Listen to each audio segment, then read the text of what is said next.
Now, my reader, compare these atrocious deeds with the recorded sins of Cain, Esau, or Saul, king of Israel. What comparison is there between them? If they angered God so that he gave them up to final impenitency, which he did, don't you suppose that Saul of Tarsus provoked him yet more sorely? Did, then, this chief of sinners commit offenses which no atoning sacrifice could reach unto? Are there some sins too black, too heinous, too heaven-insulting for the blood of Christ to cleanse? If there are, must they not have been perpetrated by Saul of Tarsus? In view of the fact that he found mercy of the Lord, that even his dreadful crimes received forgiveness, are we not obliged to conclude that the unpardonableness of any sin lies not in its being beyond the reach of Christ's atonement? We are therefore shut up to one alternative. The unpardonableness of any sin must be attributed to the sovereign will of the divine judge. So he himself affirms, quote, "Therefore has he mercy on whom he will have mercy, and whom he will he hardens," unquote. Romans 9:18. The exercise of divine mercy, the provision of an atoning sacrifice, the application of its virtues to particular cases, lies entirely within the good pleasure of the sovereign God. This has not been recognized and acknowledged as it ought to have been. Even good men, well taught in the Scriptures, have been guilty of speaking about what God was obliged to do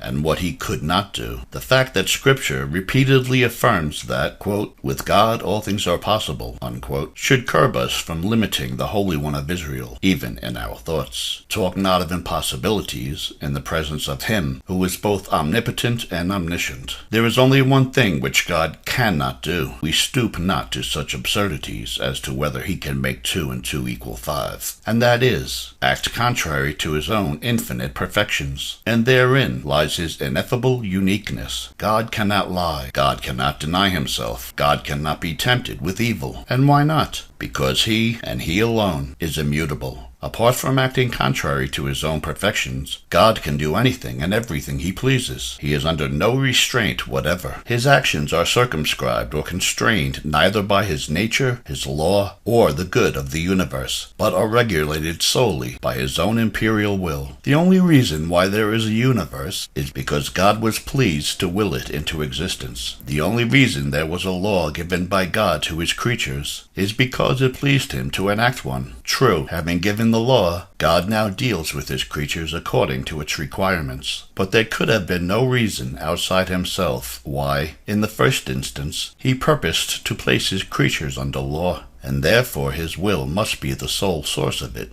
What do the Scriptures say? This, that God works all things after the counsel of his own will. Ephesians 1:11.